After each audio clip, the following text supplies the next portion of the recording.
All right, folks. Phil Davis, Ancestry Lands, ancestrylands.com. We're going to do things a little different, folks. I'm just going to record my drive home, and I'm going to talk while we're driving. So right now, we are looking at the mean streets of Philadelphia, Philly, over here by Drexel University. And, you know, I had an interesting conversation with a friend of mine last night.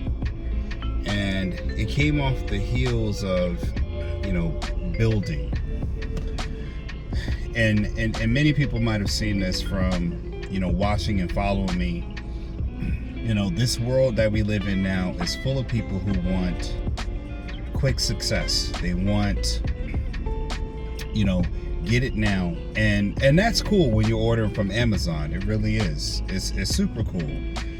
Because you can get it now. But when you're looking towards building a business, building something long term, or having a greater level of success, then it's going to take a while.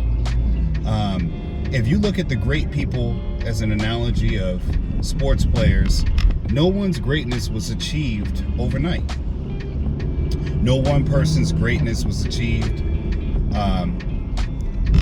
in the shortest amount of time, you know, and you always have exceptions to the rules. So let's not bring that into the forefront as if that's an actual argument to stand on, because yes, there are always people who skip the line to success, but those are anomalies rather than the norm.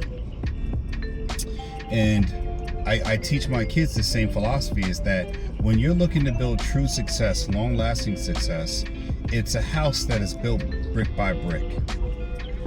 Each brick is a measure of the success that you're looking to achieve, the summation of your efforts. I'm going to say that one more time. Each brick that is laid in your house of success, each brick represents the summation of the successes you have on your journey. The mortar of how you build this brick house, and the reason why I'm using bricks is simply because of the Three Little Pig story. You know, you had the one pig's, you know, how the wolf's chasing down, and the wolf is failure, life not being achieved, that analogy there. And the first pig, you know, built their house of straw, you know, or hay, and then the next pig had a house built of sticks. And then the last pig built their house of brick. And we know how that outcome comes when we look at, you know, the proverbial story of the Three Little Pigs, that the wolf could not get down the house that was built full of brick. So again, the house of wealth has to be built with the house of brick. And the reason why bricks are important is because out of all the materials that can weather a storm, you know, brick will weather most of the storms. And in life, as you're going through trying to be successful, you will encounter storms in life. The economy, the recession, inflation, divorce, children.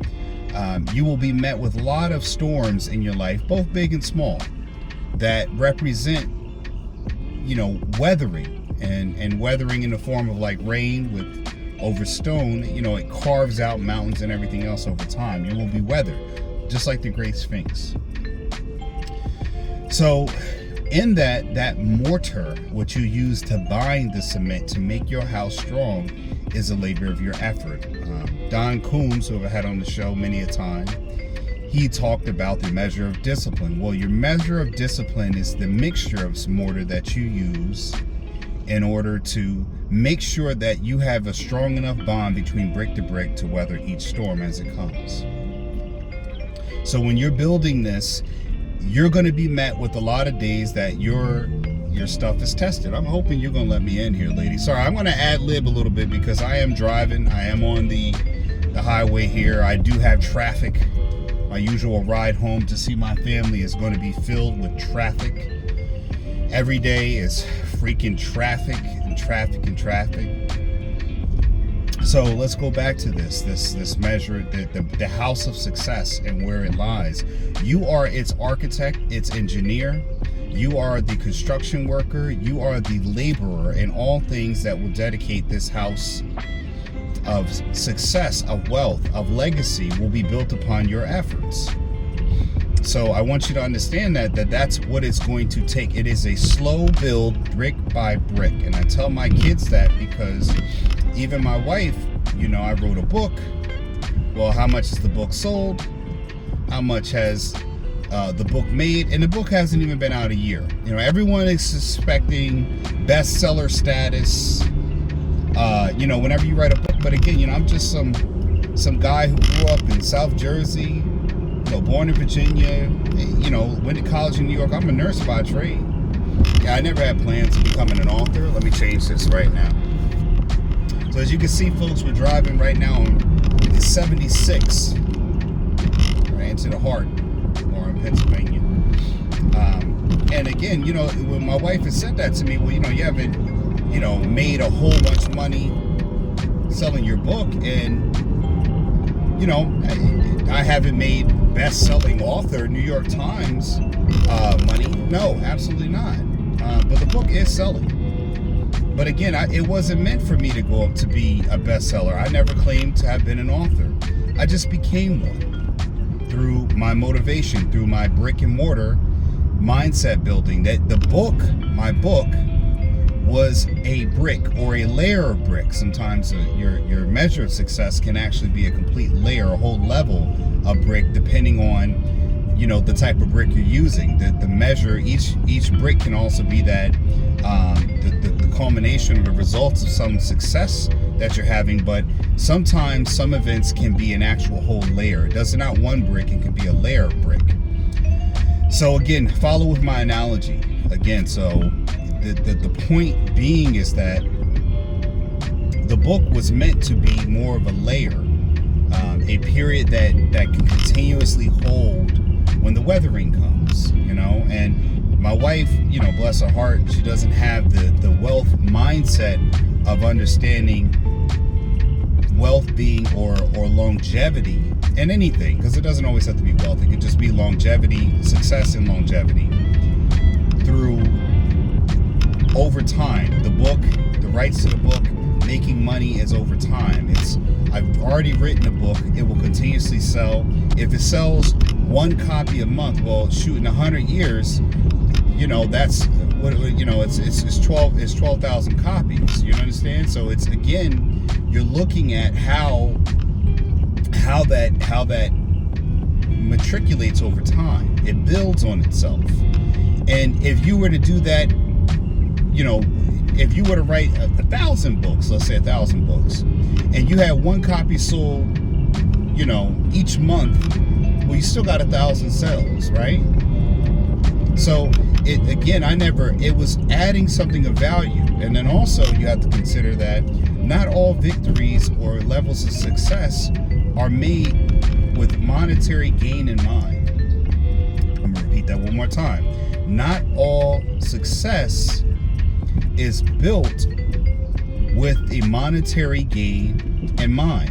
And how I mean that is, becoming an author was more about, and not just write. Now, anybody, you can write your rendition of Mary Had a Little Lamb and talk about you being an author, but to write a book of substance, of value, that it will enhance and enlighten and gain knowledge with any person that reads it. And it's not an overly harder book, but it's a guide on how anybody can take the first step, just like I did. Okay, anyone can use that book. Getting Dollars from Dirt: A Beginner's Guide to Vacant Land Investing by Philip Davis. You can take that book, and it pretty much is a $16.99 or whatever the price is currently. It is its own course, the cheapest course you'll find, all right, on how to start what I started many years from whenever this video is being watched by whatever viewer. If you're trying to figure out and wonder, how to begin in life, I don't own a house. I I own a house, but I only have one property. I've got kids, and I'm trying to look at something I can build. I'm trying to figure out how to leverage, property. I don't have enough money to start multifamily, whatever the real estate hot topic or hot button way of real estate investing is now, where everybody's trying to flock to. Airbnb, which is now sort of dead. Whatever that hot ticket item that everybody loves to talk about, land investing and land ownership will always be the source of all real estate. This highway is built on land. Buildings are built on land. So you understand that it's a lower barrier to entry.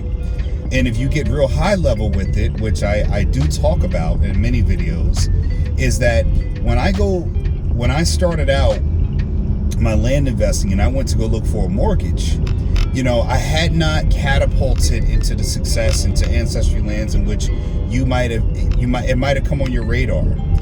And initially they told me, hey, you only qualify for maybe about $100,000 loan, less than $200,000. And I was like, man, even my wife, she was like, man, I thought you would have amounted to more than that. And she didn't say it in a mean way. She just said it more in the sense of, that's all we qualify for. Somebody at McDonald's maybe qualify for more than that.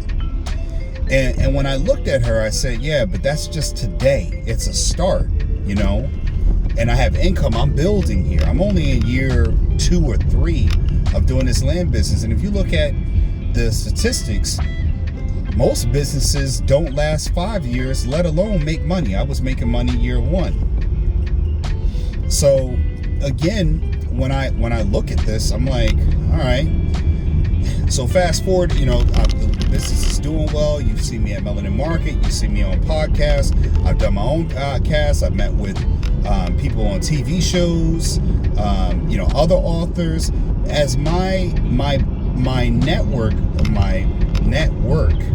and my resources, the pool of people that I know started to expand, something happened. I actually now was able to leverage that property ownership in a way that I had never before, because again, what you're not seeing is that, and that's where it talks about in the beginning of this video, I talked about having a conversation with one of my friends last night. The bank, and this is what people miss, man. When you're starting to make income, because that's something that's going on with these businesses now. A lot of businesses are failing because they're losing money, because they never made money, because they built their business on debt. And it's such a sad thing to do, is to build your business on debt, because realistically at some point you need to prove that you actually have capital coming in. And people miss that a lot. And the key is that you get access to capital not by, and that's what people kind of miss, is like they think that access to capital leads with just getting access to debt. No, it's not. When your bank transactions for a business start coming in, and your business sees, your bank sees your business account coming in at, you're doing $10,000 worth of transactions every month. Your accounts receivables, the money coming into your accounts, is ever so expanding. And you also are paying out at a higher level, $10,000 a month.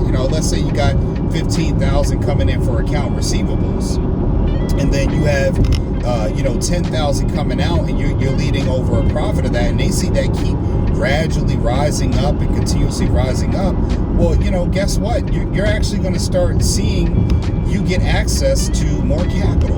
You can actually borrow more, because this is going to be a little risque over here. Okay, I'm coming over. Oh, we got it. Mind my driving, folks, but I'm trying to get home. You're going to see that actually you can get access to a higher level of access. You're going to be able to access more. Well, I guess you'd say borrow more. But the whole point is that your business is built on some kind of capital gains. Capital growth. And when the bank is seeing you're able to handle that load, in the sense of your business is bringing in $15,000, $16,000, $20,000 a month, they're going to look at you quite differently than when you are bringing in lower volumes, or you just borrowing debt.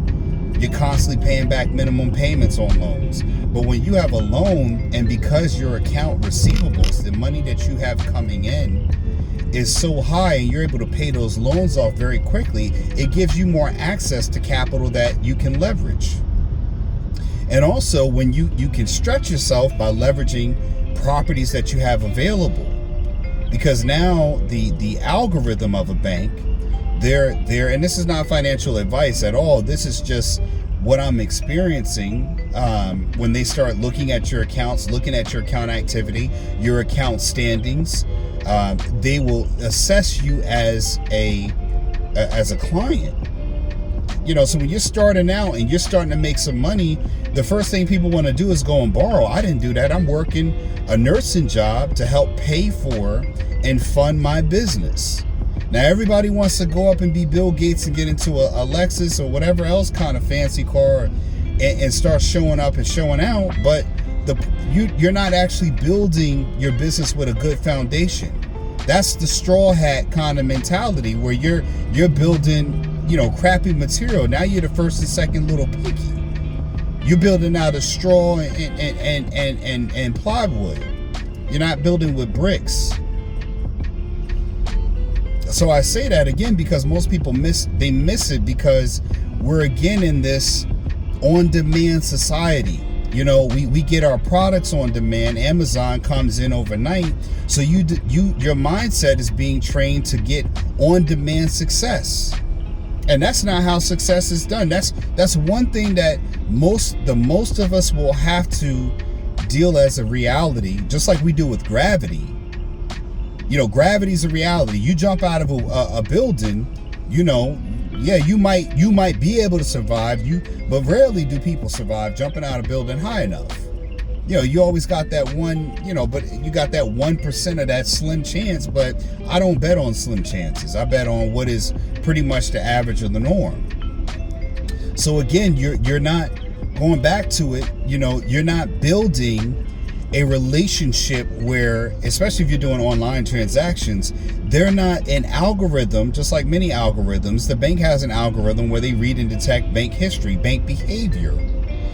Your spending and your income, your account receivables and your expense accounts are not reflecting that you are actually producing money. Even they probably have algorithms in the bank that can predict where your financial spending habits will be based upon your current bank activity. That's where you get into your metadata mining, and they're looking at that behaviors and assessing you as where your worthiness is. So a lot of people, they got good amount of money in the bank. I got 20 saved in the bank and things like this. But if you ever look at your bank transactions, even online, it'll tell you how much money you have coming in and coming out each month. And the reason why they do that is they are tracking and trending you as a client. So when you want to go to get loans and things like this, and again, this is my own personal opinion, my own observation through what I do with my own practices, how I built this business up, and you can go back. A lot of people want to half-ass, try to shortcut following this journey. Most people don't want to go back and look at the history of Ancestry Lands and watch that timeline. They want to just kind of get the figure it out now. And again, then if you cannot go back and watch the evolution and watch the pathway in which I built, my showing you success has been through my actions, through the videos you've watched. And if you're not willing to take that journey to go and look at, the land videos that first came out, and then how the videos evolved, and then you see nothing but land videos, then you see you start seeing some videos on me doing some interviews, then you see some videos on me talking, then you see videos on me being interviewed, then you see videos on me discussing other topics.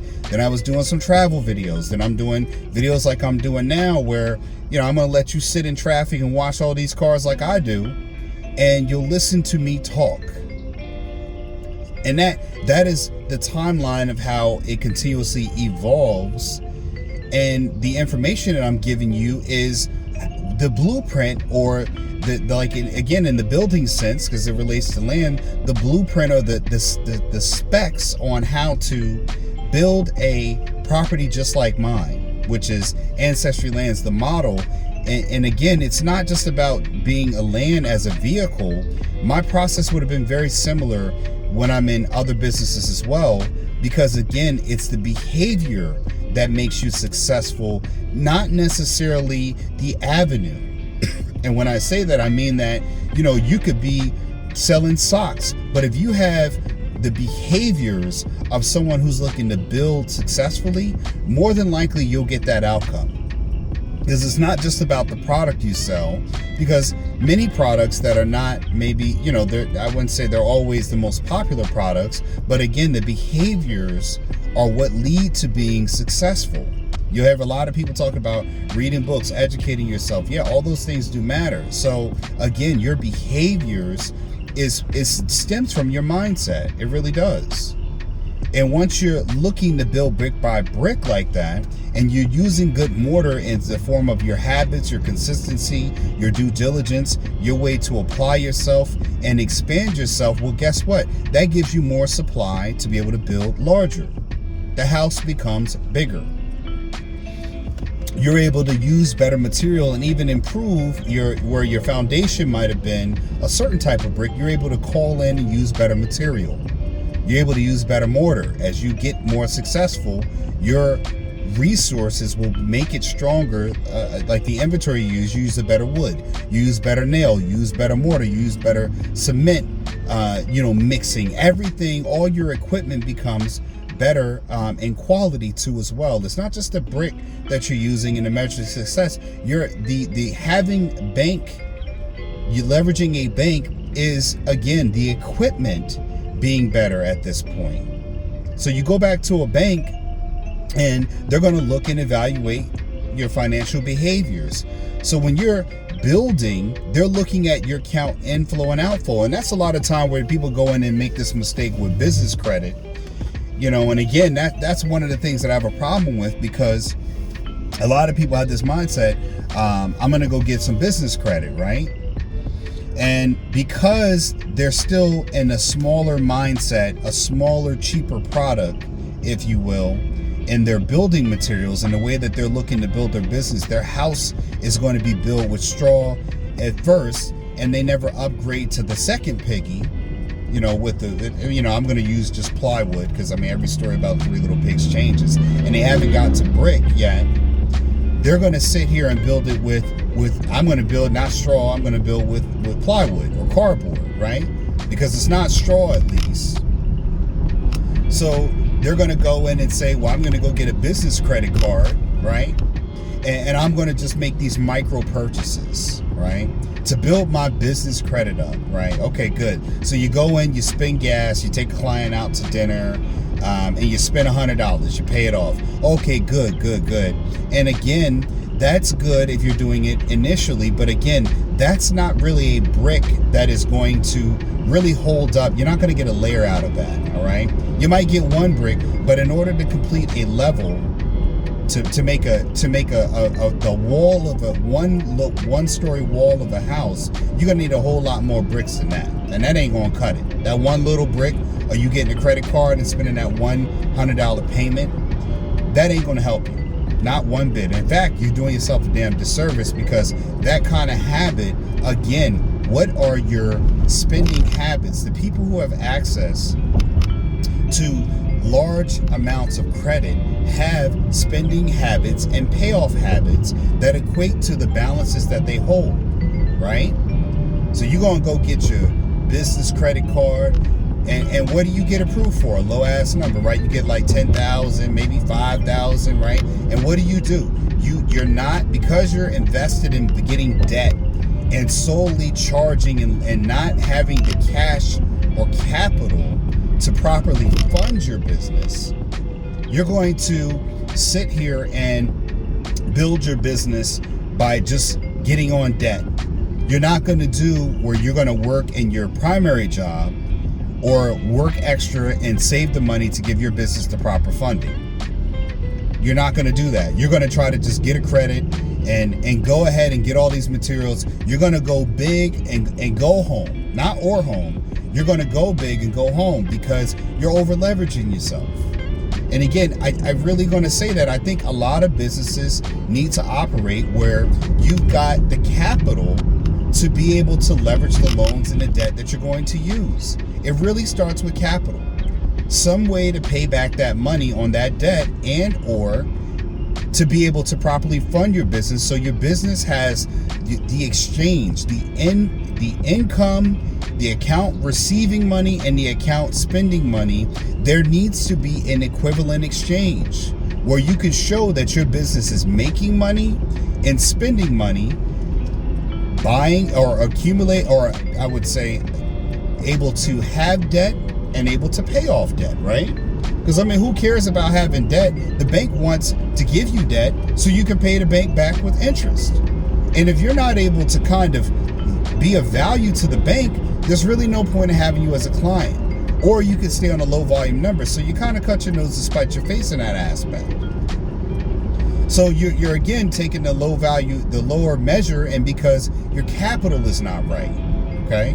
Now see, this is a problem with driving sometimes. Y'all can't see behind me, and I got a guy over here, and you can see the traffic is slowly moving. And you got somebody who's kind of run up my behind this whole time, like he's going to get anywhere but just right in front of me, to be in the same spot that I'm in now with this much distance between me and the next car. Any which way. Oh man, it's funny because right off to the right, this river is completely encased in fog. So back to what I was saying is that, you know, one of the things most people don't understand about credit cards is that when you are looking for a credit card limit increase, say your credit card is $5,000. When you go and spend $100 on your credit card and your credit card is never spent to, you know, upwards to the upper limit and paid off fully, like you only are spending about $100, $200 on your credit card, and you're barely able to make back the payments. You're paying a minimum payment, or you're paying half of it off, things like that. And then you say, I want to get a $5,000, you know, I want to go from $5,000 to $10,000. The bank's going to look at, a credit card company's going to look and say, why do we need to give him $10,000 if he's only using $100, $200 worth of credit? And on top of that, you're only making minimum payments, so you're paying us back in interest. That's great. The bank loves that because they're making money off of you. But at the same time, there's no need to give you access to credit because you are not showing that, one, you're utilizing a larger amount of debt. Now, again, remember what I'm saying now. It is not about how much you can spend, but as it's more important, how much can you pay off? So again, you are now spending $200 a month, charging up expenses, and then you're making $50 payments, $25 minimum payment plus $25 on there, and you're saying that, hey, I'm good because I'm making the payments. So here the guy is right here. This is just jackass here. He's going to get only this car length ahead, and more than likely I may end up passing him. But okay. So, and that's my point. We're going to go back to this. I don't mean to, you know, but just sometimes people driving, man, there's so much in a rush, and they don't realize they're not going anywhere because it's traffic. It's afternoon traffic. So you're going to ride everyone's behind. You know, this just grinds my gears because it's like, where are you going? You're not going anywhere. Look at this. So go ahead in front of me because you want to be happy. Look at him. Look at him. Watch. Boop, there you go. And he got a little car here. What is that? A Countryman. And he got the car so he can weave in and out of traffic, but he's still behind this car, riding the cars behind, just like he did this. I mean, this is just piss poor driving, man. Especially since the conditions are such, and it's wet, and the visibility is probably maybe a kilometer ahead, which means we could be coming to an abrupt stop any moment. Any which way.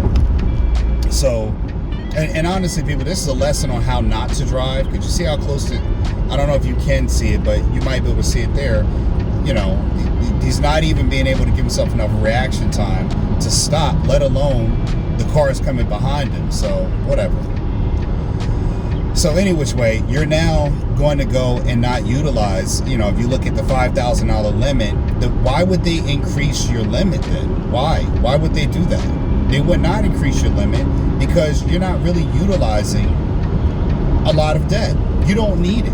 Because if anything, all they will be doing is showing that they're irresponsible and raising that debt for you if you were to max the credit card out and not pay off the debt. because you're not even showing that your behaviors, you're only paying $25 a month. Just the extra getting the principal down. You're paying them mostly interest. So there's no need to give you that kind of, that level of access, because you can't handle that now, right? It's like giving a 15-year-old a 300 horsepower, 0 to 3 seconds, muscle car, and he's just barely young. Like it's too much power for a day one driver, okay? And it doesn't make any sense. It doesn't. So again, I say is that, when you have the capital and I'm not, okay, listen, let me flow back a second, because I don't want to tell people that it's a mistake it's a mistake to start off that way. What I'm saying, it's a mistake to keep that behavior up and then expect bigger results. You got to start small somewhere. I'm not telling anybody that getting a business credit card to start doing micropayments to do that. But again, nothing's wrong with that. It isn't. But again, why have a business credit card if you do not have the capital reserves to truly grow your credit? All right? Because again, if you have the capital coming in and out, when you're spending, let's do the inverse, you now have enough capital to charge $3,000 up there, because again, you're leveraging the bank. And then after that, you can pay $2,500 off in 1 month. You leave a little bit of extra up there, or you pay it off entirely, the $3,000 off entirely, and you still have money in your business. Your actual personal bank accounts show money in there, because they're going to pull all these accounts here. Has money in there and accounts receivable, because you are living your lifestyle reflective of your business. Well, when you need more capital, well, he has only $2,000 worth of credit usage. So he's spending $3,000. We might be able to give him 10 grand, because, where he's spending well over closer to 65% or 60 something percent out of the $3,000 from a $5,000 credit limit, he now will be spending 30%, but he's got so now we're making a gamble, right? Because at $3,000, he's paying it back in full. We can charge him interest, make more money off of him, and we know that he's able to cover that $3 grand because he's got good history. When we look in his business account, he has money saved over. He or she is not late on payments. So we can increase that level of credit usage or utilization, simply because this person is showing that they are not only a strong debt obtainer, but they can eliminate debt very quickly for us.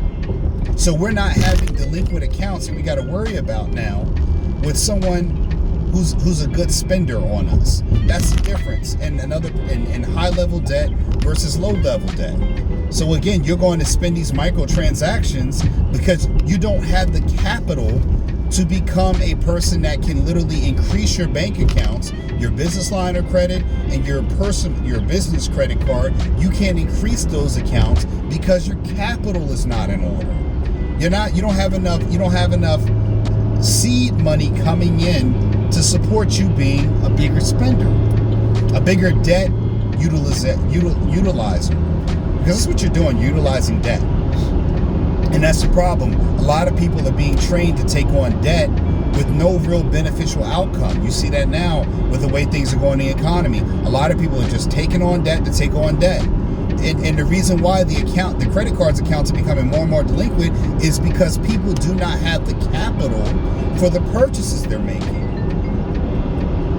So initially, a credit card will give you, they'll give you whatever they can, but you won't get access to larger amount of capital or debt, capital in the form of debt utilization, because again, you do not have the upfront capital yourself to pay off that debt. Now, when you do, and you start paying off, you'll see your credit card limits go up. Sometimes they go up naturally because they see you.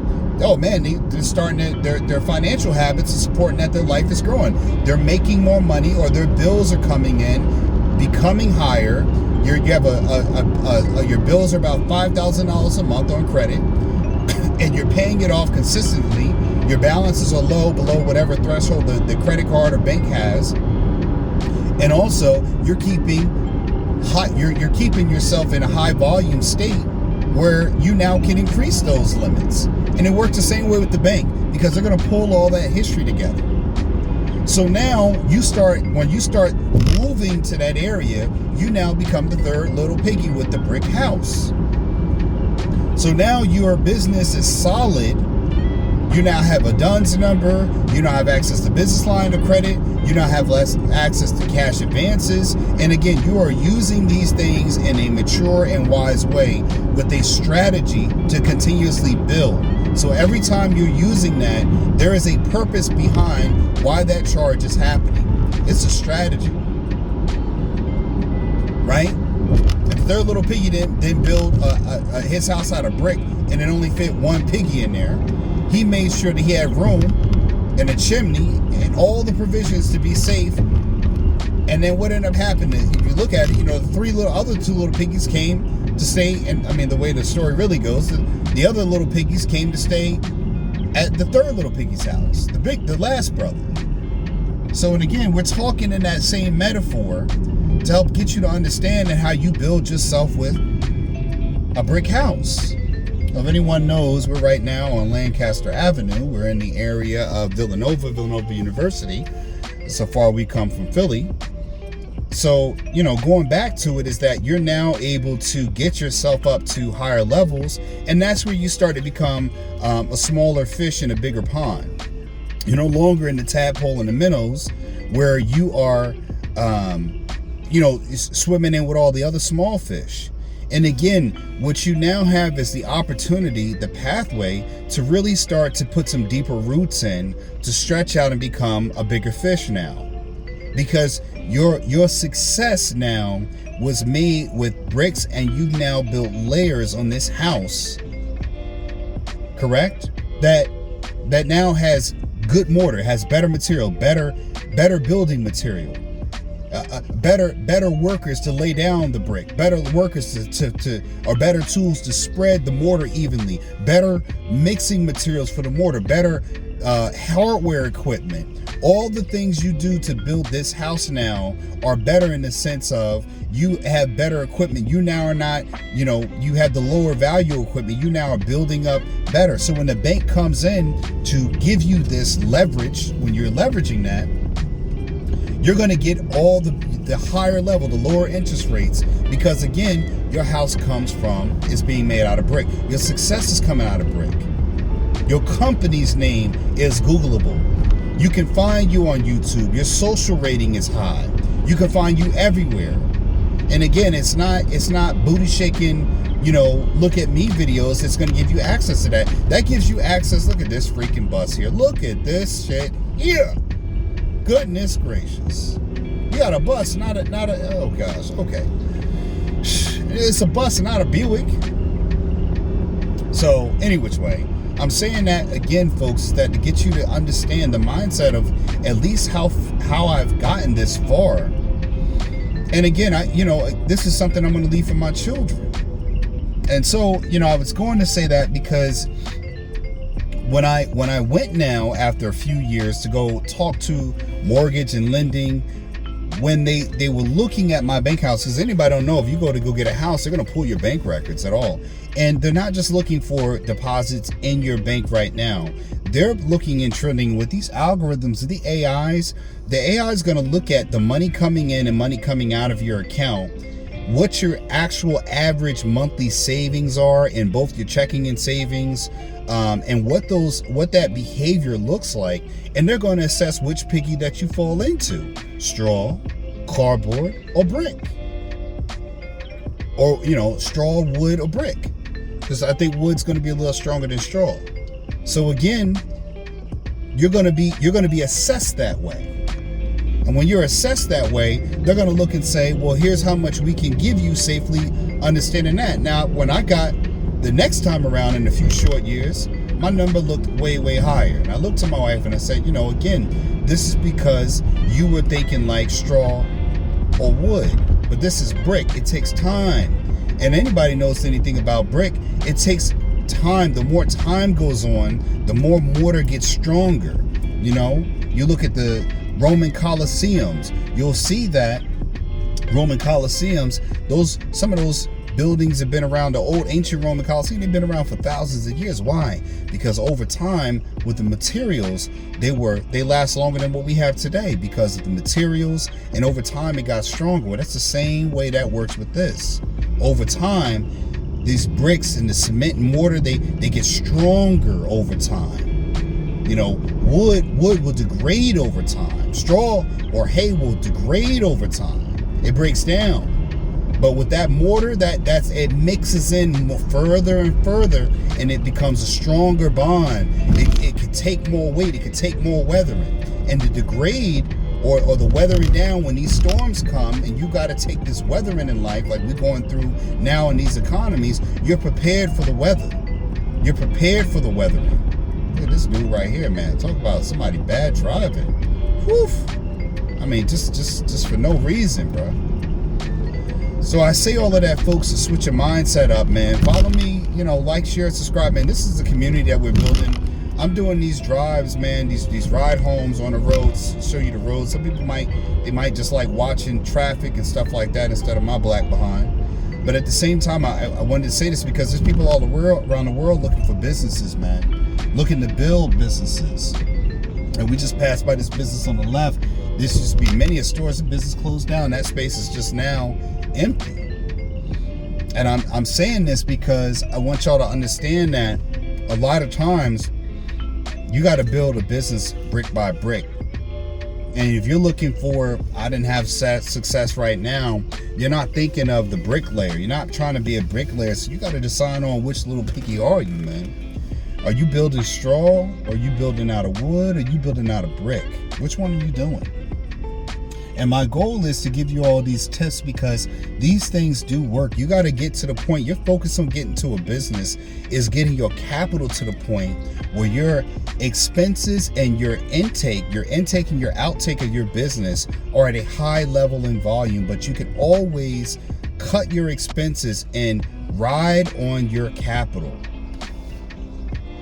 Again, folks, I want you to understand that. Again, you got to get that capital up in that business, man. If you don't drive faster, put your foot on the gas. Goodness gracious, man. What are you driving slow for? You're going to kill everybody. Yeah, you, right here. Any which way. All right, folks. Ancestry Lands, folks. Like, share, subscribe. I hope you've enjoyed this video. I hope you gained some valuable knowledge out of this video. Been educated, entertained, and enlightened. We got a shop now, folks. Click the shop if you're looking for anything. I don't know which store, but we usually try to get stores that have a little something for everybody. And stay to the end. Don't forget, my book is available on Amazon. Getting Dollars from Dirt, A Beginner's Guide to Vacant Land Investing by Philip Davis, yours truly. We'll talk tomorrow. Like, share, subscribe, folks. Leave a comment below. Tell me what you think. What's your idea on this? What concept? Have you heard this concept before? What I'm talking about? Is this some gems or is this nothing new for you? Any which way, Phil Davis, Ancestry Lands. I'm out. Peace.